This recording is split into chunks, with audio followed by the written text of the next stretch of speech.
Bismillahirrahmanirrahim. Assalamualaikum warahmatullahi wabarakatuh. Alhamdulillah wa syukurillah, pada kesempatan kali ini kita masih bisa bertemu meskipun hanya dalam video pembelajaran jarak jauh. Mudah-mudahan anak-anakku semua dalam keadaan sehat, semangat, dan siap untuk mengikuti pembelajaran. Pada kesempatan kali ini, Pak Guru ingin menyampaikan materi sistem pernafasan pada manusia. Kalian bisa membuka buku tema 2, subtema 1, pembelajaran 2 untuk muatan IPA-nya. Pak Guru mohon izin ya untuk melepaskan masker karena Pak Guru berada di satu ruangan dan sendirian.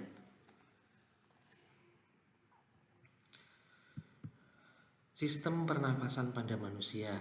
Manusia bernafas untuk memasukkan udara ke dalam tubuh. Udara mengandung oksigen. Oksigen dibutuhkan untuk mendapatkan energi dari makanan. Energi itu menggerakkan semua proses kehidupan. Ya, organ pernafasan pada manusia itu terdiri dari hidung, faring, laring, trachea, dan paru-paru. Nah, paru-paru ini nanti dibagi menjadi beberapa bagian, ada bronkus, bronkeolus, dan alveolus. Ini ada gambar organ pernafasan manusia. Kita lihat dari yang A, ini adalah hidung, yang B, ini ada faring, yang C, ini ada laring, D, ini trachea, yang E, ini ada bronkus. Nah, ini sebenarnya masuk ke dalam anatomi paru-paru atau bagian paru-paru. Kemudian yang F ada paru-paru dan ini G ada diafragma. Diafragma itu organ tubuh yang memisahkan rongga dada dengan rongga perut. Sistem pernafasan pada manusia ini, manusia itu selalu bernafas. Kalau tidak bernafas, manusia bisa dikatakan meninggal atau mati. Udara masuk ke dalam tubuh melalui lubang hidung, lalu masuk ke dalam batang tenggorokan. Batang tenggorokan adalah sebuah pipa mulai dari belakang hidung dan mulut lalu turun ke paru-paru. Dari batang tenggorokan, udara masuk ke dalam paru-paru. Di dalam paru-paru, oksigen terserap ke dalam pembuluh darah halus. Sebaliknya, gas karbon dioksida dari pembuluh darah masuk ke dalam paru-paru dan selanjutnya dibuang saat kita menghembuskan nafas. Ini secara sederhana proses pernafasan pada manusia dari udara masuk sampai udaranya keluar. Kita akan bahas satu persatu organ pernafasan pada manusia supaya kamu jelas dan paham tentang sistem pernafasan pada manusia dan organ pernafasan pada manusia. Organ pernafasan pada manusia yang pertama adalah hidung. Hidung ini berfungsi untuk menghirup udara. Udara masuk melalui lubang hidung. Kemudian di dalam rongga hidung itu terdapat rambut-rambut pendek dan tebal untuk menyaring kotoran yang masuk bersama udara. Makanya kadang-kadang di hidung kalian itu ada kotorannya, itu harus kalian buang karena itu merupakan kotoran yang masuk bersama-sama dengan udara, disaring melalui rambut-rambut yang ada di hidung. Selain disaring, udara yang masuk ke hidung itu akan dilembabkan oleh selaput hidung. Kemudian yang kedua ada faring.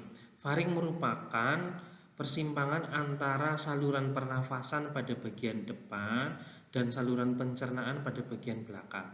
Faring menjadi jalur udara dari hidung agar masuk ke paru-paru melalui laring dan trachea.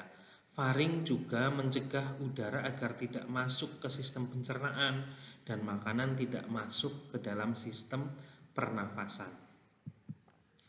Yang ketiga ada laring. Laring atau tekak atau jakun terdapat di bagian belakang faring. Laring terdiri atas 9 susunan tulang rawan berbentuk kotak. Ini laring merupakan penghubung antara faring dengan trachea. Yang keempat ada trachea atau batang tenggorokan. Pada trachea terdapat jaringan yang disebut dengan silia yang akan bergerak dan mendorong keluar debu-debu dan bakteri yang masuk. Kemudian ada paru-paru, tadi Pak Guru di awal sudah menjelaskan. paru-paru itu terdiri dari beberapa bagian, ada bronkus, bronkeolus, dan alveolus. Paru-paru ini organ yang bertugas untuk mengolah udara yang masuk dan memisahkan antara oksigen dengan karbon dioksida. Ini ada gambar paru-paru. Ini secara garis besar ini yang adalah bronkus, kemudian yang A ini adalah paru-paru kanan dan paru-paru kiri. Yang bagian ini adalah paru-paru kiri. Kemudian yang E adalah bagian dalam dari bronkus, dan yang F ini adalah alveolus atau alveoli. Nah, jelas ya, ini adalah bagian dari paru-paru. Paru-paru terdiri dari dua bagian, paru-paru kanan dan paru-paru kiri. Kemudian kita ke organ pernafasan yang berikutnya atau yang kelima, bronkus. Bronkus ini merupakan bagian dari paru-paru, merupakan percabangan dari trachea serta terdiri dari atas bronkus kiri dan bronkus kanan. Bronkus merupakan saluran udara yang memastikan udara masuk dengan baik dari trachea ke alveolus.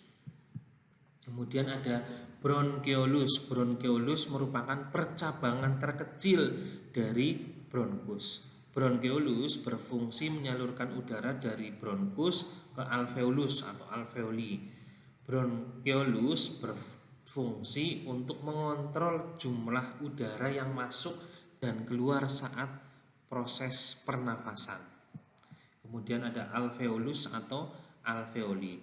Alveolus terdapat di dalam paru-paru, merupakan tempat terjadinya pertukaran oksigen dan karbon dioksida. Alveolus dikelilingi kapiler-kapiler darah. Alveolus berbentuk seperti buah anggur, seperti yang tadi Pak Guru perlihatkan dari gambar bagian dari paru-paru. Itu adalah organ pernafasan pada manusia, ada hidung, ada faring, laring, trachea atau batang tenggorok, kemudian masuk ke bronkus, bronkeolus, dan alveolus. Ini yang terdapat pada paru-paru, bronkus, bronkeolus, dan alveolus. Jelas ya? Semoga yang Pak Guru sampaikan bisa kalian pahami, bisa kalian mengerti, dan semoga bisa bermanfaat untuk kalian. Sekian pembelajaran dari Pak Guru. Nanti akan Pak Guru kirimkan tugas.